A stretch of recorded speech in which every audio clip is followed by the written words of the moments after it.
Cek. Ya, silakan.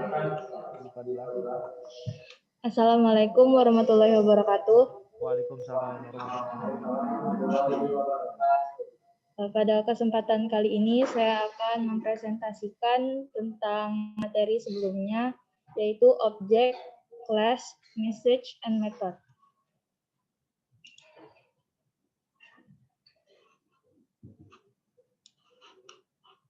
Yang pertama, pengertian dari objek dan kelas itu sendiri.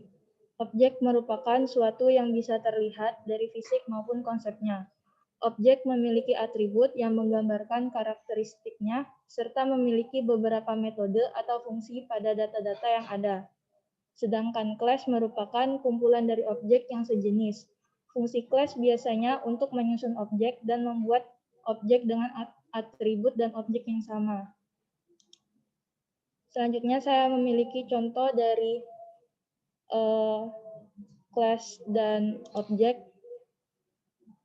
Yang pertama ada penggunaan atribut dan metode pada objek.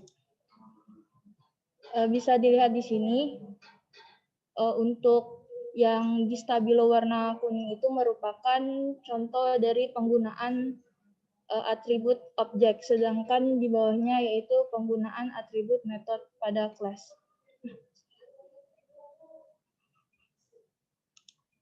Kemudian yang kedua, penggunaan pada kelas.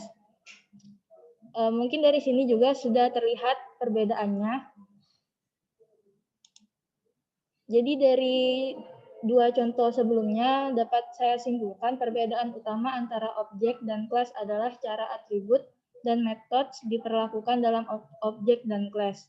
Pada objek, atribut dideklarasikan sehingga memiliki nilai, sementara pada kelas tidak.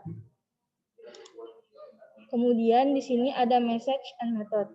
Message adalah panggilan metode dari objek pengirim pesan ke objek penerima pesan. Message terdiri dari 3 komponen. Yang pertama, pengidentifikasi objek yang menunjukkan penerima pesan. Kemudian, nama metode atau sesuai dengan metode penerima. Yang terakhir ada argumen atau informasi tambahan yang diperlukan untuk pelaksanaan metode. Berikut ini contoh penggunaan message. Dari contoh sebelumnya dapat kita interpretasikan atau kita tafsirkan menjadi yang pertama yaitu SYN. SYN adalah penerima pesan. Kemudian take order adalah metode untuk memanggil SYN. Argumen dari pesan tersebut adalah nama, barang, alamat, dan tanggal. Bisa dilihat yang pertama. Di sini ada SYN, kata pertama SYN. Kemudian yang kedua ada take order seperti yang sudah saya jelaskan tadi.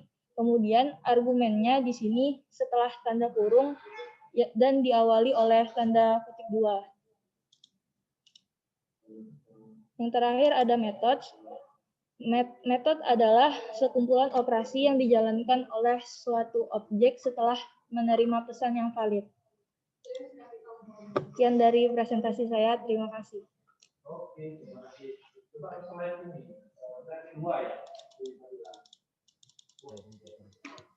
Slide kedua. Nah, oke. Lagi next lagi. Sorry. Slide bukan slide kedua dah. Slide berapa ya? Lagi. Nah, stop. Nah, inilah keterangan bahwa Benjamin adalah sebuah objek. Nah, kemudian Bernie juga adalah objek. Jadi objeknya adalah manusia. Kemudian atributnya apa? Atributnya si Benjamin dan Bernie sama-sama mempunyai name, mempunyai alamat, dress, sama budget. Yang bedanya apa ya? Bedanya isinya. Atributnya name, address, budget. Name-nya yang satu objeknya bernama Benjamin, kemudian alamatnya First Robinson Road, kemudian budgetnya 2.000. Sedangkan objek yang kedua namanya Bernie, alamatnya 16 Sophia, kemudian budgetnya 1.000. Nah, inilah yang dinamakan atribut. Atau kalau kita belajar kemarin itu kayak properties ya. Nah, kemudian metode. Nah, dari metode ini apa yang bisa dieksekusi? Yang dieksekusi dia bisa purchase, kemudian dia bisa get budget. Jadi dia bisa melakukan pembelian. Tentunya untuk melakukan pembelian dia tergantung dari budget masing-masing objek kan. Kalau Benyamin dia punya budgetnya 2.000. Kalau Bernie ya 1.000. Oke, ada lagi yang mau presentasi? Kelas. Di bab 1 kami memperkenalkan Benjamin Home Care sebagai pelanggan home care. Definisi atribut objek memungkinkan objek memiliki nilai atribut independen. Misalnya pada contoh di bab 2, Benjamin mungkin memiliki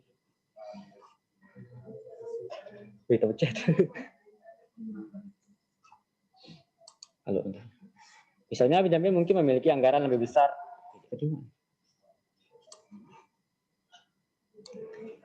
Memiliki anggaran lebih besar dan dengan demikian nilai anggaran lebih besar daripada Bernie.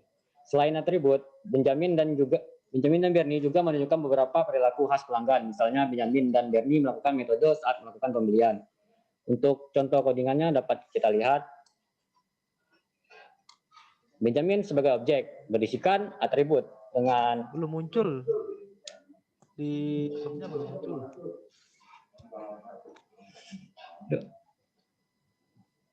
Lah, tapi di sini cuman coba di close, kemudian share screen lagi. Di close. Close. Close. Stop share dulu, Pak. Ya, di stop share, kemudian di pilih lagi.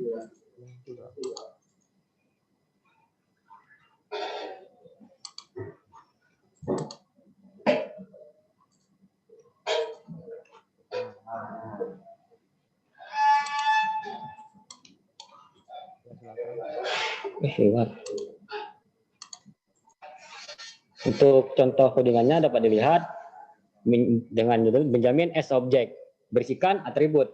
Di dalam atribut terdapat ada dua, name dan address. Selanjutnya untuk bagian metode dan budget. Untuk bagian metodenya terdapat purchase dan sell person dan get budget. Untuk yang Bernie juga sama, cuma isiannya aja yang beda. Alamat selanjutnya ada tuh yang Bernie. Apa Pak? Alamat Bernie, addressnya. Tinggal. Kita nggak punya tempat tinggal mungkin. Kalau detek di Google Map, Pak. Selanjutnya kelas. Ini contoh yang kelas customer. Berisikan apa saja yang di objek tadi. Atributnya nama, address, budget, method, dan purchase get budget.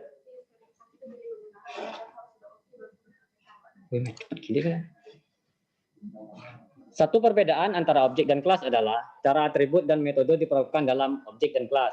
Kelas adalah definisi tentang objek, atribut, dan metode dalam kelas. Dengan demikian adalah deklarasi yang tidak mengandung nilai. Nilai-nilai himpunan atribut menggambarkan keadaan objek. Sekarang mari kita periksa tentang para penjual untuk memenuhi peran mereka sebagai tenaga penjual dalam transaksi pembelian. Sen dan Sarah melakukan suatu metode. Kita akan menyebut metode ini take order dan mewakili Sen dan Sarah sebagai berikut. Sen sebagai objek, berisikan atribut, nama, metode. Ini take order yang akan kita ambil untuk orderan dari si Bernie dan Benjamin. Ada kondisi di dalamnya. Jika oke, maka akan muncul instruction cost to deliver stock, lalu mengecek address dan tanggal. Lalu return oke. Untuk yang Sarah juga sama, cuma beda penerimanya aja yang ngambil order.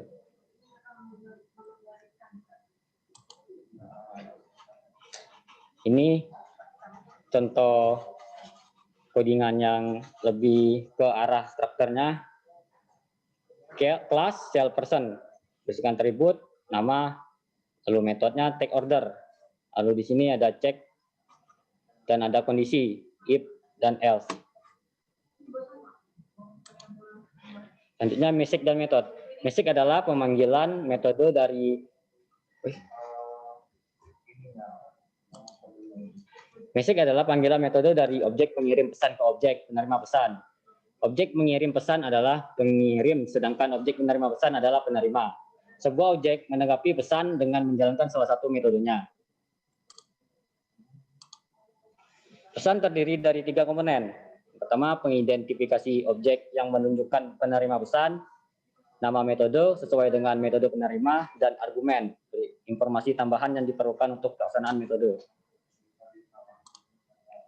Sebelumnya kita melihat bahwa Benjamin mengirim pesan kepada Sarah. Ketika Benjamin menginginkan beli sofa 1 set, bagaimana caranya? Caranya, Benjamin as object, berikan atribut, nama Benjamin, address 1 Robinson Road dengan budget 2000.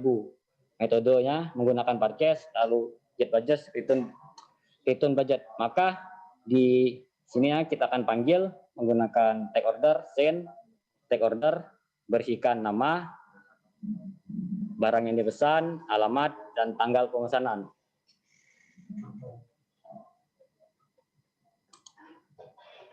Metode. Pesan valid jika penerima memiliki metode yang sesuai dengan metode yang disebut dalam pesan dan argumen yang sesuai. Jika ada, disertakan dengan pesan berikut. Metode take order send terdiri dari 1 set operasi. Ini contoh metodenya. Take order, siapa, stok, alamat, dan tanggal pemesanan. Berisikan juga ada kondisi, instruction, jika tidak juga not okay. Atribut, name, sama dengan sun. Dalam uraian di samping, pesan ini dikirim dari send ke objek gudang untuk menanyakan jadwal pemesanan dan pengiriman dalam metode take order share. Baik Benjamin maupun pelanggan lain yang tidak tahu bagaimananya send melakukannya. Klien dan server. Dengan menjalankan metode, objek penerima pesan dikatakan melayani objek pengirim pesan. Objek penerima pesan dengan demikian adalah server ke objek pengirim pesan, dan objek pengirim pesan dengan demikian adalah klien server. Double. Klien mengirim pesan untuk meminta server melakukan tugas. Tugas diselesaikan dengan metode server yang sesuai dengan pesan. Benjamin, send, dan gudang adalah 3 objek yang terlibat dalam proses komunikasi. Benjamin adalah penggagasnya dengan send, dan gudang sebagai mitra dalam proses komunikasi. Creating object. Dalam pemrograman presentasi objek, objek dibuat dari kelas. Pelanggan dibuat dari kelas pelanggan, objek penjual dari kelas penjual. Contoh objek yang dibuat adalah individu dengan keadaannya sendiri. Sebagai ilustrasi, mari kita perhatikan contoh perhitungan. Perhitungan adalah perangkat yang menghitung berapa kali suatu peristiwa telah terjadi. Objek penjajah pertama yang dapat direpresentasikan sebagai berikut. Plus counter objek, berikan atribut dan nomor. Menggunakan metode add, number sama dengan number ditambah 1. Lalu kita inisialkan number sama dengan 0. Lalu get number, lalu return ke number.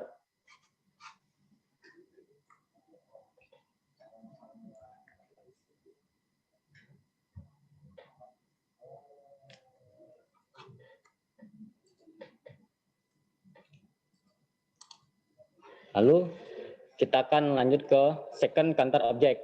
Berikan atribut number sama dengan 2. Method add number sama dengan plus 1. Sama seperti yang sebelumnya, setiap perhitungan pertama dan kedua ini dapat disetel ulang ke 0.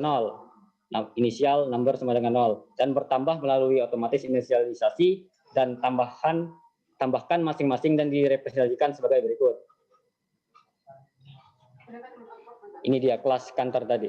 Bersihkan atribut number menggunakan metode add dan inisialisasi number sama dengan 0.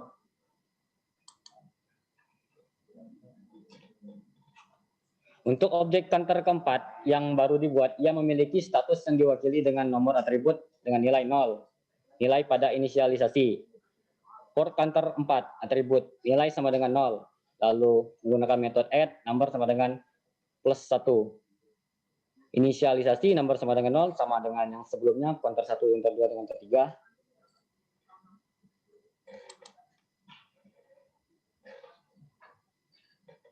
Sekian dari saya. Assalamualaikum warahmatullahi wabarakatuh. Waalaikumsalam warahmatullahi wabarakatuh. Jangan lupa itu slide tadi. Slide tadi tampilkan. Coba ke back lagi. Pelan-pelan tapi ya. Lagi. Terus. Back lagi. Oke, good. Kanan lagi. Nah, stop. Kiri. Balik lagi. Nah, ini antara message sama message beda loh. Kalau message apa nih artinya? Apa message? Tahu nggak bahasa Inggris? Pesan. Message. Kalau tahu message ya. Tapi kalau message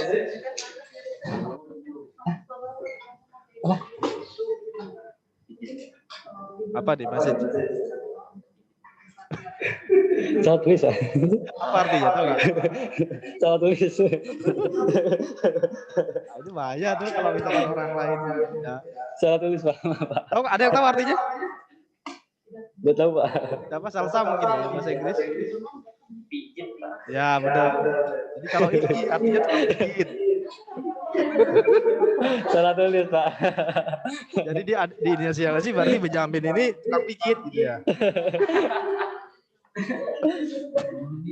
Salah tulis Pak. Coba di back lagi.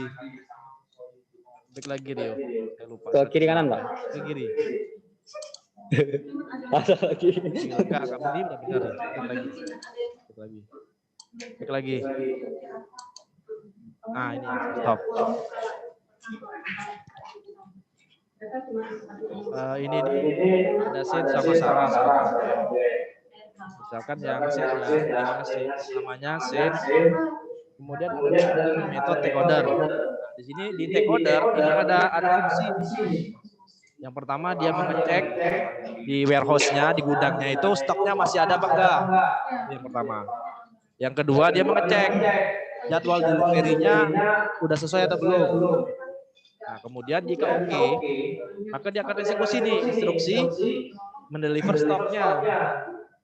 Tapi kalau enggak berarti di-cancel atau enggak. Jadi fungsi metode take order pertama dia mengecek ketersediaan stok barangnya. Kemudian dia mengecek nih jadwal mendelivery-nya sudah sesuai atau belum. Jika oke, maka dia akan mengirim stoknya berdasarkan alamatnya di mana, tanggalnya tanggal berapa. Dia mengirim nih si tukang ininya, siapa namanya si tokonya bakal ngirim tanggalnya tanggal berapa, alamatnya di mana. Tapi kalau misalkan stoknya tidak tersedia, maka dia tidak akan mengirimkan.